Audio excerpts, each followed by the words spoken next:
Hello everyone, welcome to this video tutorial over EasyIEP. And I'm going to be using the Toby test name for this tutorial. This is a student sample account that we have, so I'm not going to be messing with any student information or showing any information during this time. Now, what I've done already is that I have clicked on students and I have searched for Toby test. And I clicked on the student's name. And this is what you get when you click on the student's name. I am an administrator in EasyIEP, so my screen might look a little different from yours, from the student's personal information. As we go through this, I will be using the Tennessee Department of Education's instructionally appropriate IEPs training as a reference so that I make sure that I'm giving you tips that's based off the Tennessee Department of Education standards for IEPs. Okay, so first you land on the student's personal information page, and it gives you all the information for the student. Usually this won't be editable for you. So what you're going to start with when you're making your IEP is your IEP process. This is going to be your friend right here. So I'm going to click on IEP Process and let it load up. Like I said, that first page was the student's personal information. Usually you're not going to have to be doing anything with that page. So let's check out parents. Now, many times the parents page will already be filled out for you too. But this is where you can change the parent's phone number or work number and make sure that you're clicking on that the student lives there, that the parent has guardian responsibility, and they're a part of the IEP team. If you click on details, you can also change the parent's address and other things for the parent. So you can save and continue that, and save and continue that. We're not going to change anything there. Now, the first part of the meat of our IEP are narratives. And when we're doing our IEP, for the most part, we're going to start from the left down and then go to the right down. Now I'm going to click on narratives. Now, with the student strengths, it includes academics, but it's not limited to academics. So we can say, Toby along well with his peers. He has a relative strength in math. He is able to multiply with arrays and divide using perfect. And you can add other strengths. It's really good to get some meaty strengths in there for the student. First of all, this fulfills the purpose of the IEP, that you are showing that you know the student. Also, too, strengths are a good source to pull back from when you're looking at your goals and your present levels. You're saying this is something that the student can do, so they can use that skill to go on to the next skill. We don't want to say that a student isn't working with anything.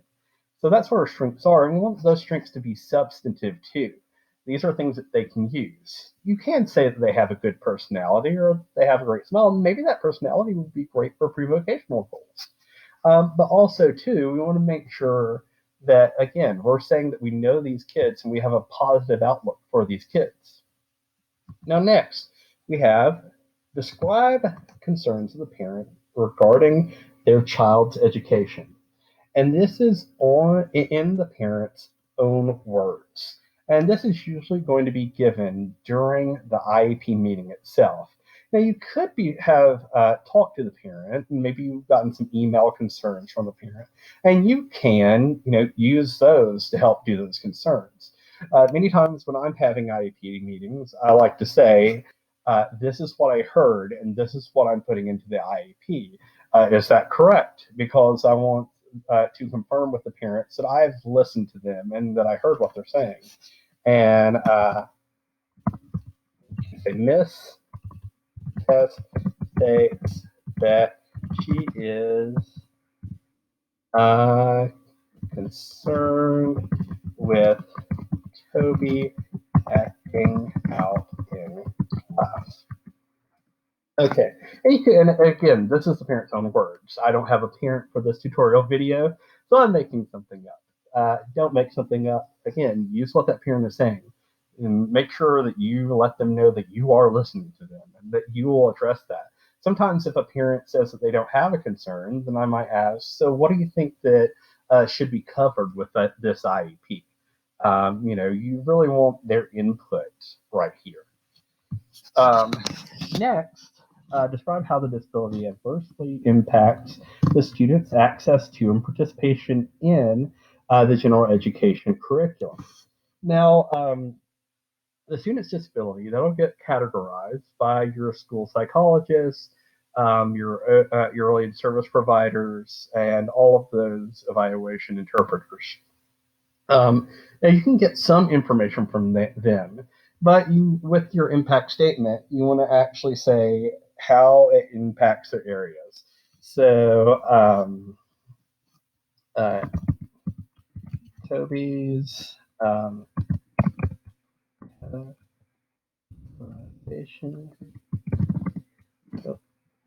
And it's great that we have are spelled correct. With a PhD is shown to affect his ability to attend to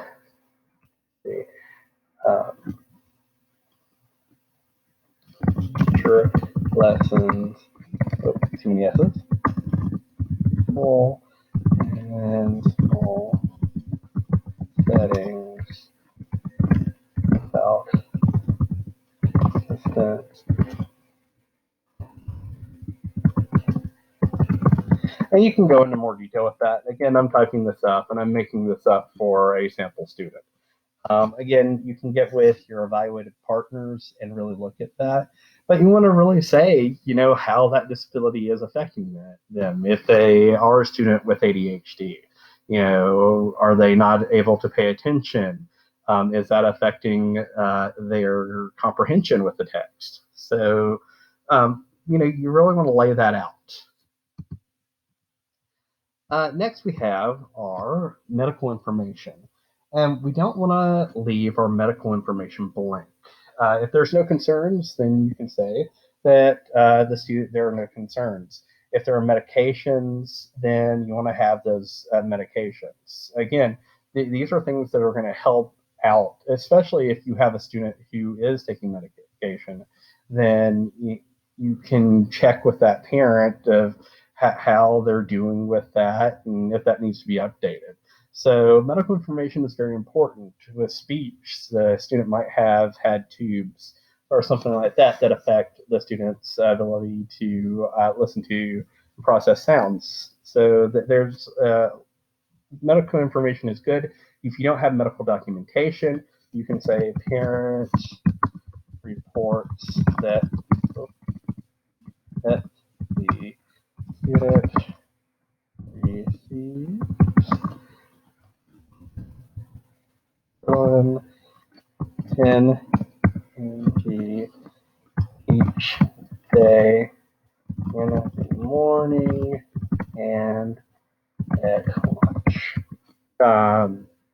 And again, you can be as detailed as you need to be with this and getting that. Now you have your consideration of special factors with IEP development. And while we do run through these a lot with IEP meetings, these are important because these are other things that could affect a student that might not be their disability, such as does the student have a limited English proficiency? And you want to put their home language there. We're going to put no for right now. Is the student blind or visually impaired? Does the student have communication needs? Many of our students do, and this is going to does the student have a consistent, reliable, and effective mode of communication? And a lot of times our SLPs are going to be filling out this section, but if not, you can, put sign language, you can do assistive technology and things like that, which is the primary communication. And the student communicates verbally, but receives SLP services for articulation errors. Uh, Student deaf or hard of hearing, I'm going to put no. And again, you're going to do this as the student needs.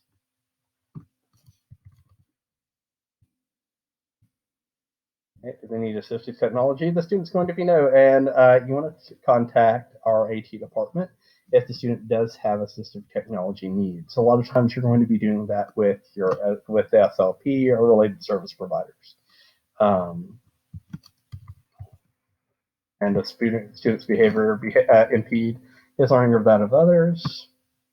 And the student will have a functional behavior assessment and behavior plan. Once you click on these, then you'll be asked to choose a file to upload, and this will be the functional behavior assessment and the behavior intervention plan.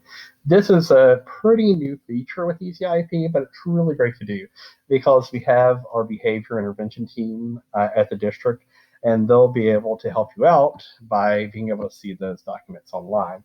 Right now, so I'm not doing that. I don't have a functional behavior assessment for this fictional student. So I'm going to say that we're going to address the student's behavior with goals and accommodations. Now, does the student demonstrate cognitive processing deficits that impact his or her classroom performance and warrant consideration in the development of the IEP? Again, you really want to talk to your evaluators with help with this question. There's a great guidance document that goes with it that helps you to answer this question. So I'm not going to go through this entire thing, but it is something that you want to check out with this. For this student, I'm going to say no, just so we don't have to do that, but really check out that guidance document for help in that area. All right, so I went through the narratives. Again, I'm starting from the left down. So I'm going to go to present levels. All right, so our present levels, what we're going to do is add assessment. And you have a lot of list assessments right here. But these are a lot of things that our evaluators are going to use. I'm going to scroll down here, and a lot of times we're going to be going to our assessment area with these custom assessments. Let's see, math calculation. And let's say we're using the STAR benchmark right there in the area of math. And you get a scaled score with STAR. The date administered is whenever the test was administered. I'd say it was done the 18th, right here. All right, so I did this. You can put in another present level, but I'm just going to use this one. I'm going to save and continue. Now you see that it pops up right here now, and you can open that up and see those details.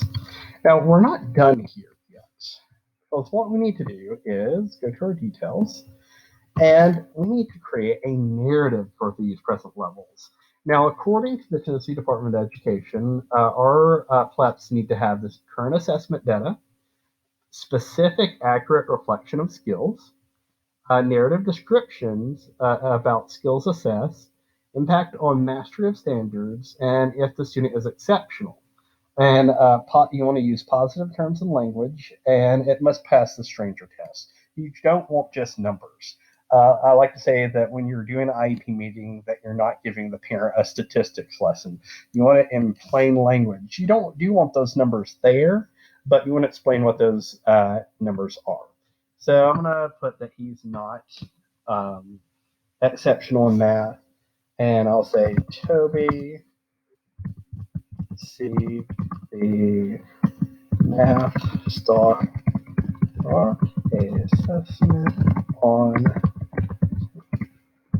I think it's at 18th, 2020.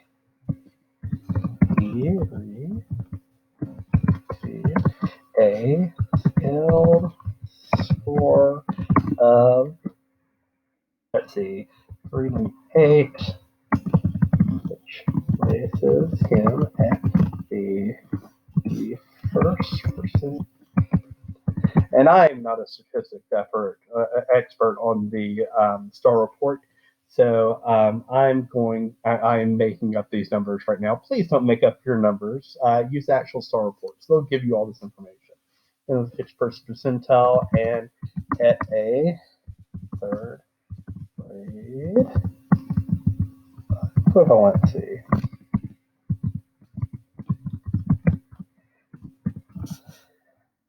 To show a strength, or you can just say strength right here. And a relative strength just means that you're looking at growth and comparative data. And a strength, maybe they're at the 71st percentile in their math calculation. In vision, both of which he scored in a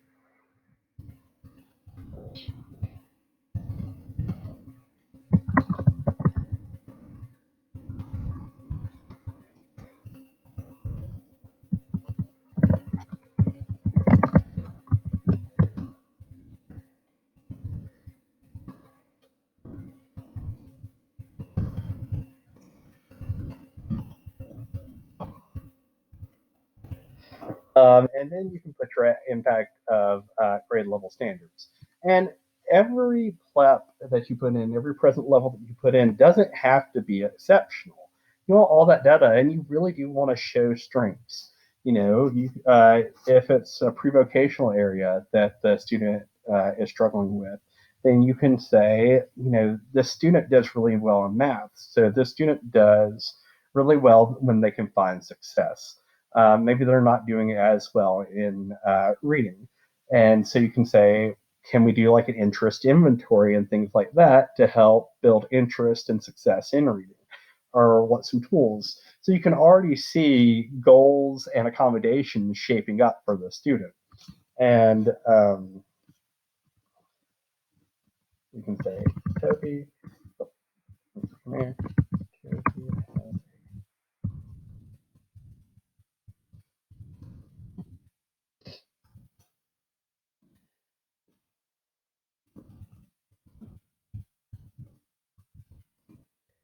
And right here with impact of mastery standards, you can also put some information about like testing conditions.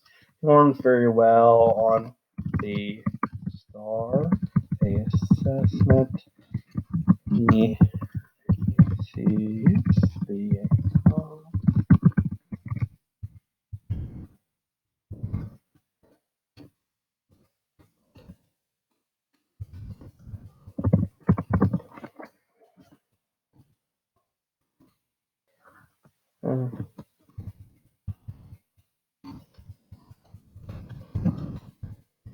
and you can look at the fidelity of your accommodations here too, with that, and see what's helping him out. And our skilled score, I think I put a 398. All right, here. Again, this is a made-up student, so I don't have actual data for the student. But we can save and continue here. And again, just add your assessments. You can put your math, your reading, your pre-vocational skills checklist, social, emotional, and behavioral data in here. So I'm going to save and continue. And this is just this warning right here is just that we have present level that's not within the current calendar year. I am going to proceed right here, but you do want to make sure that all your present levels are up to date. Again, this is a made up student, so we're just going through that, and we're going to save and continue. And save and continue is always going to bring you back to the IEP process page. Now, with secondary school, you're going to go through transition services. Now, this tutorial is mainly for our elementary school teachers, And I won't be going through this section right now. If you did get this video through your coach, then I advise you to ask about the transitional services section with your coach. So again, going from the left side and down, I'm going to go to my goals and objectives. Now, my goals and objectives are going to be based upon my present levels. Now, Toby Test, I did a non-exceptional present level, but in his narrative, and I would have put pre-vocational skills checklists for the student. So that would help me form my goals for the student. But in my narratives, I did say that he did have attention deficit disorder. So we have our goals right here. Now, our goals are going to have this template right here. Right here. Now, you're going to start with a condition statement. So, given. And now, what this condition statement is going to describe the situation that the student is going to be really, how are you going to be collecting data on the student? You know, are they receiving accommodations for this? Given a math test, or actually, we're going to do this as a pre-vocational goal. So, given a test or quiz with scheduled breaks and extended time to time and a half. I'll put Toby. I'm going to use her name. Toby will attend to the test or quiz for, and you can put a time. And again, this is going to be based on your present level. So if the student maybe is attending to a test for 5 minutes, and you can see over the course of the year that the student can build up their attention to maybe 10 or 15 minutes, and you can put that as your goal if that's feasible. You want to be reasonably ambitious with this. So you want something that they can achieve, but you want something that they're going to have to work for. And so let's say 15 minutes without a break. Using classroom norms as for education. And so this is going to be your behavior right here. So we have our condition right here, which is a test or quiz with scheduled breaks and extended time to time and a half. That's a condition that the student is going to be measured at. So they have a test or quiz that they're taking, and they have their accommodations.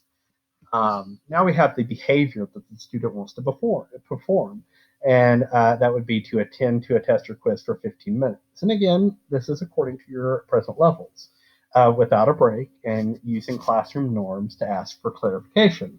So we don't want them to just sit quietly there. Again, we're being reasonably ambitious. And we also want to set our goals up with norms in mind. And that those norms might be classroom norms, such as raising a hand, or it might be curricular norms. So we're either trying to bridge the gap with those state standards, or we're trying to bridge the gap with classroom norms. And we want that kid to utilize his classroom norms than just being quiet for 15 minutes. So I have this observable goal for the student. I can tell and I can time if the student is attending and is on task for 15 minutes. And that they are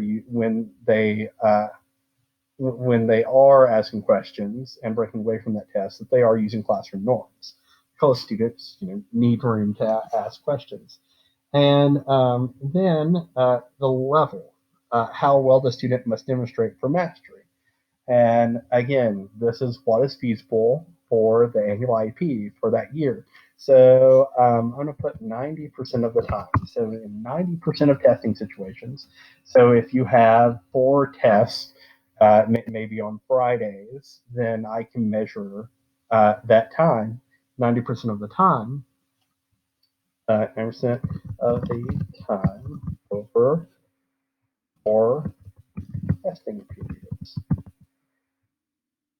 And that's and that defines the number of times needing to demonstrate that mastery. And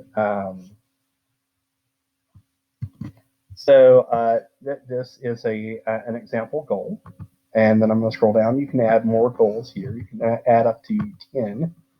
And then you press save and continue. Now it's going to bring you to your goals. Now you're not done yet because you want to put your area of need. And this would be a pre-vocational goal right here.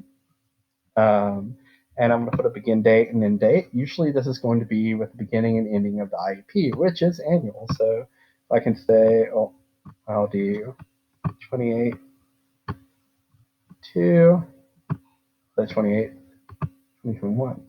All right, so I have that there, and I can press on my details.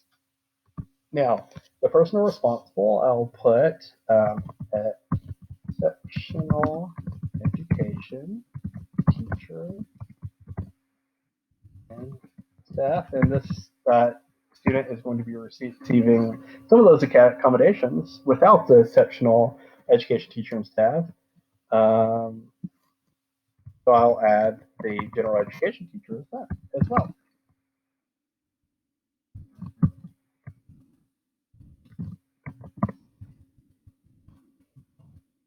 Just whoever is going to be responsible for any part of this goal is going to need to be here. The program modification supports for school personnel.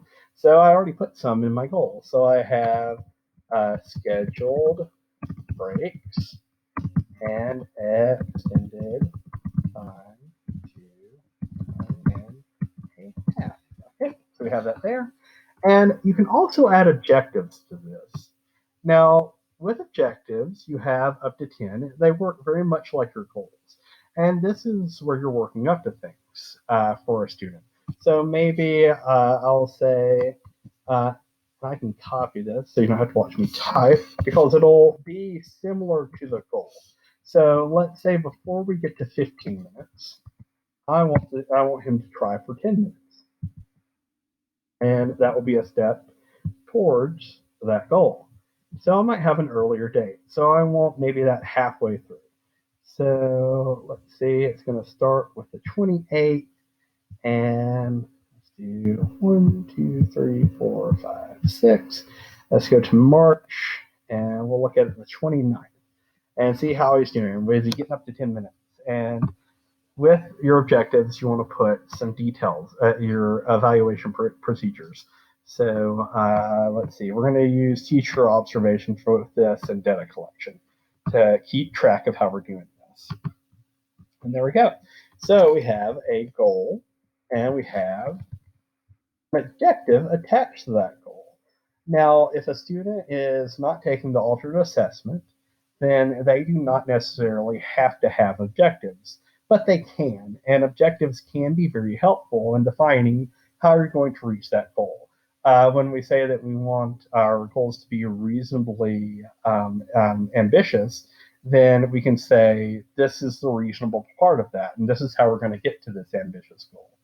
And then I'm going to hit save and continue. And you can see that we have one objective there. We have our goal. Now, I did not, while I was showing how to do the present levels, I did not put a pre-vocational present levels. The goals are connected to your present levels. So when I press save and continue, you're going to see that I get this error right here, that I didn't have a pre-vocational present level. So again, make sure you're connecting the two. I'm going to go back with that. So that's how we write our goals and objectives. So right here, going from the left down, we have our Tennessee alternate assessment. This is going to happen with a lot of our CDC teachers and needs to be done in conjunction with your evaluated personnel, like your school psychs. And they're going to help you fill this section out if that student is taking the alternate assessment. All right, So now we're done with the left side, and we're going to go to the right side with our accommodations. Now, with our accommodations, you can see a whole bunch of stuff right here. And you can set your present levels to make everything not applicable. And I'm just going to pick one area you can do with accommodations. Actually, we'll do a few of these. Let me see. We go to English language arts and all our other areas. And you want whatever accommodations that you're going to provide and that you think are feasible for the student, again, based off of present levels, then we want to make sure that they're defined in here. So we have all this. You also have your state and district assessment participation levels as well. So they might get, so we said that the student gets that time and a half on that test. So once I check all those areas, we're going to go add and view modifications. So here's English language arts, and there's add a list. So there's a predetermined list of accommodations that we have right here. And let's see, we said testing extended time right here, and we can type in up to time and a half. And let's see, we have pacing allow breaks.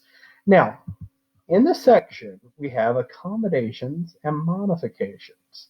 Accommodations, they change how the material is being presented or how the material is being approached, but it doesn't change the material. So you might chunk a set of math problems, maybe have 3 at a time, but they're still the same math problems as every other student.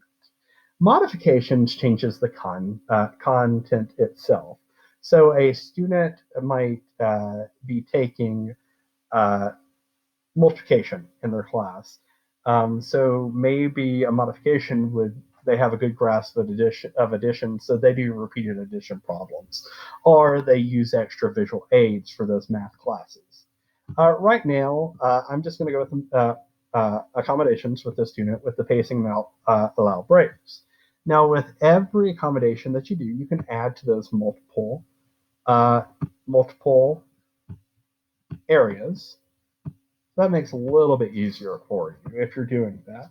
And you don't want to just do this willy-nilly, but if it's all tests that the student is taking, if the student needs breaks and extended time, then you can do that for those areas. I'm going to save and continue.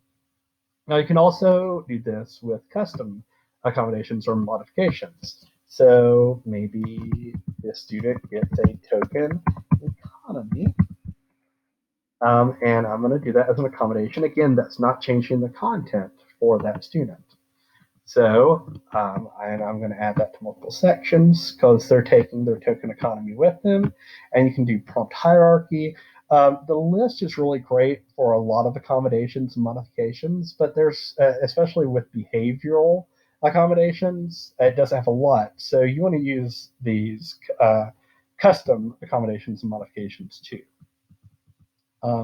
Now you also have your accommodations in the state achievement test. So this asks you, have you considered the accessibility features first? I'm going to say yes that you did. And I'm going to add a list of accommodations to those. So the student, they need rest breaks, redirect student to test, and where's our extended time? Up to time and a half. And I'll say we continue with that. And you'll do that with each of your achievement measures. And you can also like add accommodations to STAR and things like that. Maybe the student gets tested in their own area. I know there's some limitations on what accommodations we can provide for STAR. So maybe you can say the student gets tested by themselves or something like that, or gets tested with special education personnel. You can add those things. I'll show you in just a second. And there's the time. All right. All right. Let's have continue right there. And it's giving me an error because I didn't do all of those. So I'm going to go back. Now down here, where you have district assessment 1, 2, and 3, this is where you can put your accommodations and modifications for like T21, and you could add accommodations to that as well. So you'll go to save and continue. Now I'm going to have errors because I didn't fill out all the TCAP stuff. So I'm going to press back. This will bring me back to my IEP process. I'm going to go to my service and supplemental aids. Now, this already has services in here. Now, our department has sent out our custom naming document, and you're going to want to reference that here. I'm going to delete these guys. And for most section, you're going to have the delete on the side of the screen right here. Save that.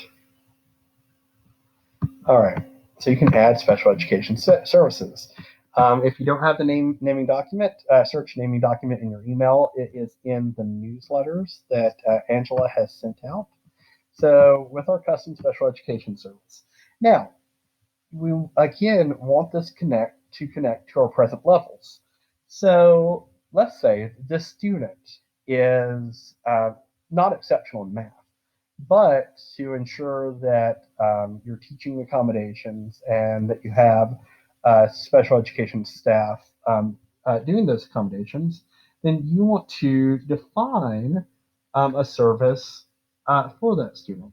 So let's do pre-vocational intervention because this is where the student is exceptional in. And we'll do 5 per week. And let's say 30 minutes. Or maybe we're just doing tests, but we'll just do 5 per week. And your start date and end date is also going to be at the let me do the next year. And the provider is going to be people. Now, I'm going to show you this later, but you can adjust the student's team to have different providers. So location. Now, this is important. For the most part, you're either going to have services in the general education setting or the special education setting. Now, this is going to be inclusion. We want to make sure the student is practicing these pre-vocational skills and these norms in the general education setting. So I'm going to pick the general education setting. If you're having a special pre-vocational class, you can do that as a special ed setting if you're pulling out the student. But for right now, I'm looking at the least restrictive environment for the student. The student's performing at grade level with accommodations. So I want most of my services in that gen ed setting. And you can put the assigned school. And I'm just going to put the assigned school here. And I'll save. And you can have related services. Usually your related service providers are going to be put there. You also have supplemental aids. A lot of times if the student is receiving assistive technology, that's where you're going to put your supplemental aids. And you have special transportation. Let's say he does. Although a student with that usually won't. And let's see, 10 per week because they have to come to school and leave the school. Session length, let's see, 30 minutes. That's how long the bus ride from the house is. And again, start date and date. Now, when you do agree as a team to provide special transportation for the student, you need to make sure that you send the special transportation form that was sent out, the fillable PDF, to Stacy Gilmore. So did that. All right, now I've defined my services. And again, my services are going to be based on my present levels and those goals. Those goals define your service. So think about how long is it going to take for me to service these goals for this student. Okay, now we have our explain the extent, if any, in which the student will not participate with non-disabled peers in the regular class. Um, and so what I'm going to do is this, and I'll put Toby. Toby will participate for the full day with his non-disabled peers. He will receive inclusion free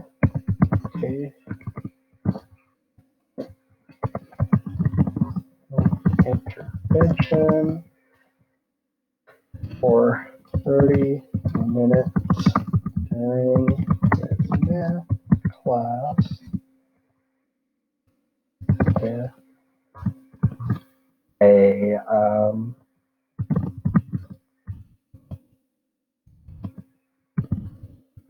and you can define that in related services. You can actually add an aid to that student's related services as well. Okay, so education staff.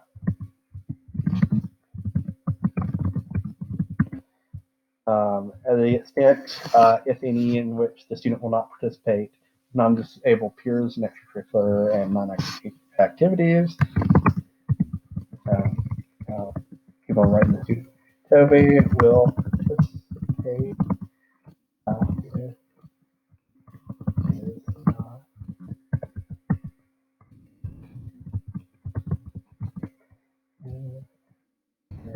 all.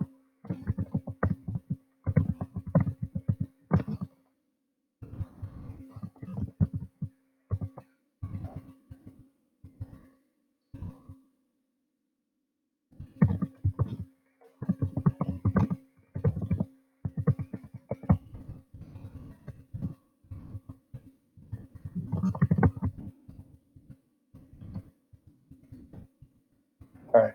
And we're going to say that he is at his home school. Now, if you do have a student who is not at their home school, then you need to explain why why that happens. The student is currently zoned to one school, but the team has agreed that he needs special education, certain special education services. Maybe that's a CIP class, and that's at a certain school. But right now, I'm going to say Toby is at his school of his own. Now we have our extended school year, and you need data for ESY. So usually you want to do this after some breaks have happened. And right now I'm going to say this is going to happen in May. And you're going to see that, and maybe during the meeting you can say that ESY is not required because the student hasn't shown regression in the past. But you can say that the IEP will determine if ESY is required by the date entered above.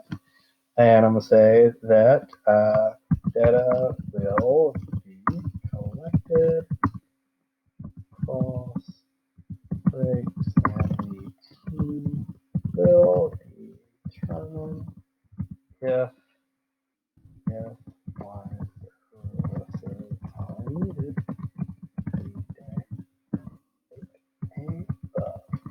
All right.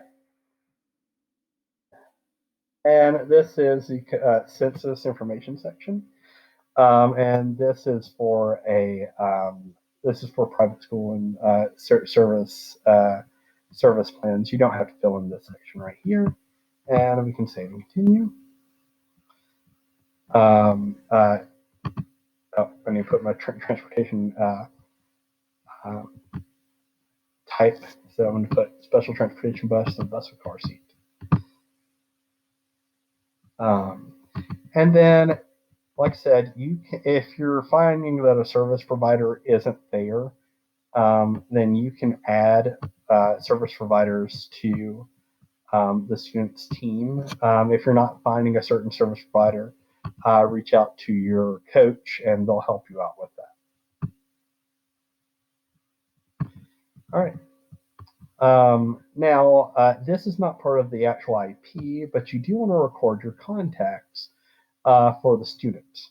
And this can be an invite, this could be an email, this could be calls that you're making to those parents for that student. So I'm going to click on the IEP process again. All right, so we went through every part of our IEP, and we're going to go to create a draft. And you're going to put your meeting date. I'm going to say it's the 28th. Hopefully, you're not having a meeting just the day after. Hopefully, you're getting a little bit of time, and you want the 48 hours to send out the IEP. Anyway, and I'm going to put the IEP ends next year on the 28th. And you can put all these team members in. Your LEA is usually going to be an administrator or an administrator designee. The regular education teacher, you can fill out the names here. You do not have to. And we're going to display IEP errors. As we've already went through, there are several errors with this just because in order to go through this, um, I did miss some things to go through this quickly. But even with the errors, you can create a draft IEP. And a lot of the errors that you'll see are going to be errors with errors with dates and things like that. If you have a present level and a goal that's not matching up, you might have to do some adjustment there. But if you go through all the steps one after the other, then it should work out. And you can click on the IEP and you'll have access to that. And you can see all the stuff that you just added to the students. Okay. Now, you may be doing this first, and I'll get through this. Now, that's the IEP process. Now, we also have this documents page. These are the two sections, IEP process and documents, that you're going to be going to. I'm going to click on documents right now. You see a big list of documents. Now, the first thing that you're probably going to do is this invitation to meeting. It's good to go to this documents section and look at all the documents that you have access to because you are going to see a lot of things that will be available for that student. But let's go to our invitation for meeting. And this is what you're going to be sending out. I'm going to be create the final document.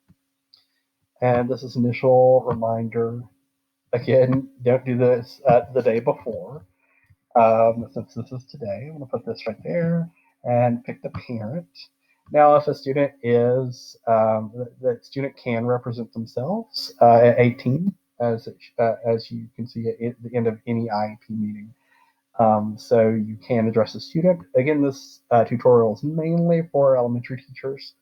Have your meeting date, the 28th, meeting location, and a lot of us doing Google Meet. Time, 10 o'clock. And you're going to pick the reason for the meeting. And right now, this meeting is to review and develop an IEP, individual education program. And you can look through these because there are other things. You might be able to, and you can pick different things. So you might do, if you're doing an addendum, you can do a review and develop an IEP, but other could be maybe add or terminate transportation or discuss service hours. If you have a parent requested meeting, you put other parent requested meeting. So there, you really just look at these meeting reasons, and they'll help you out. And the other, you have the required team members and the other team members that will be invited to the meeting.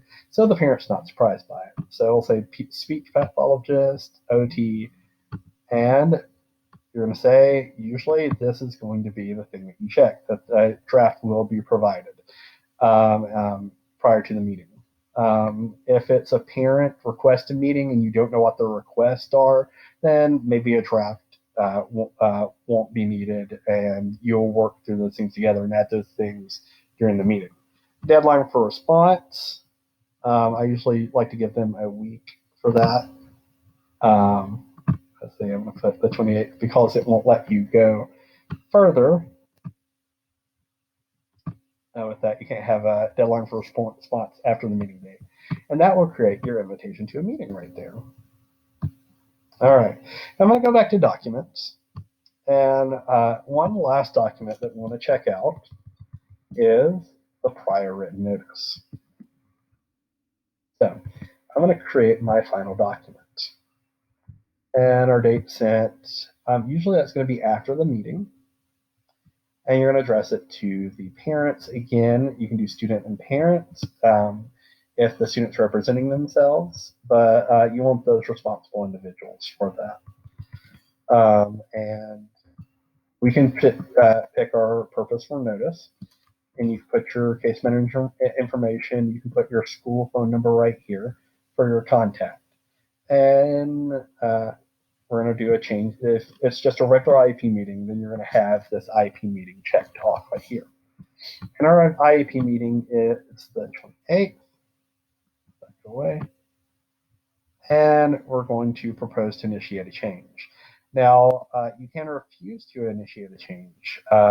Like if there is a parent meeting and the parent requests aren't feasible for that student or just aren't working out, you can refuse to initiate those changes. But during a normal IEP meeting, you're proposing to initiate a change because you're changing goals and present levels and all of that services. So I'm going to put review, revise the IEP. Now, a lot of this will be already filled out. You don't want to keep this information. Now, none of these should be blank. Description of the action proposed. So the district proposes to change Toby's goals, present levels, and service times to reflect the progress made over the course of the last annual IEP. And you might be more detailed than that. Again, this is a made-up student, so I'm not going to go through that in exhausted. I explained why the school system proposes or chooses to take this action. He has made considerable gains over the, and this is all positive. I mean, it might not be, but you definitely want to reflect why you're doing that. However, the last counter here, and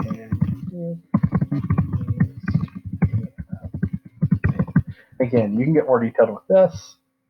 For the purpose of time, I'm not going to be super detailed with it. Description of any options the school district considered to this proposal.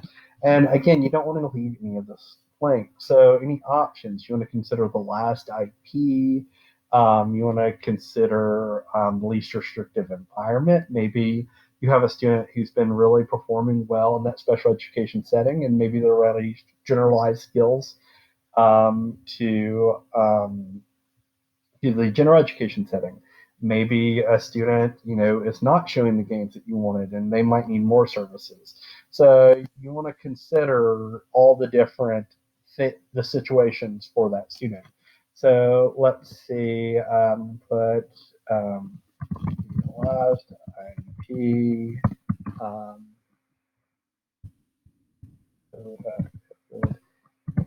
closures, and previous assessment data were considered. And again, you can be more detailed with this. Not being super detailed with this made up student. Reasons above listed options were rejected. And again, this is something that you're going to be making after your meeting. And so you might put why why a parent's requests were rejected or something like that in here. And right now, nothing was rejected, but I might say that after considering the the success of Toby's goals and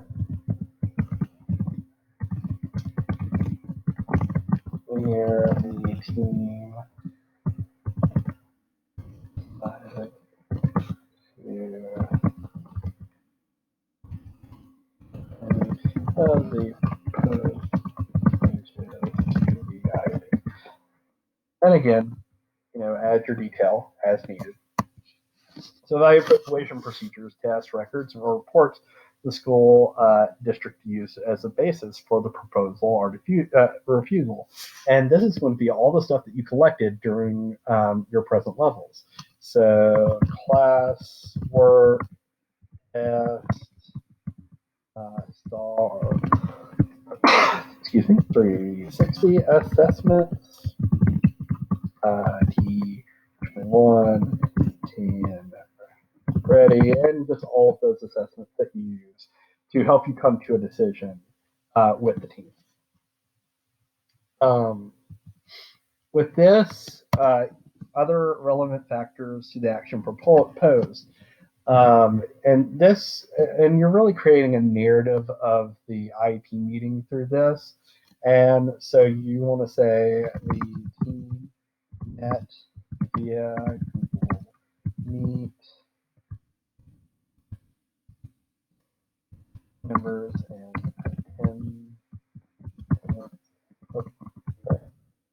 were,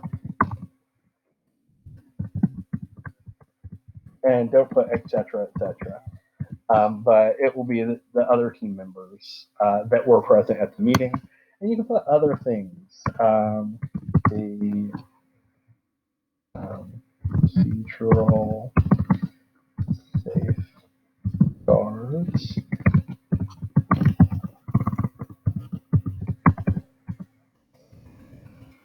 and draft ID were sent via email. They proceed.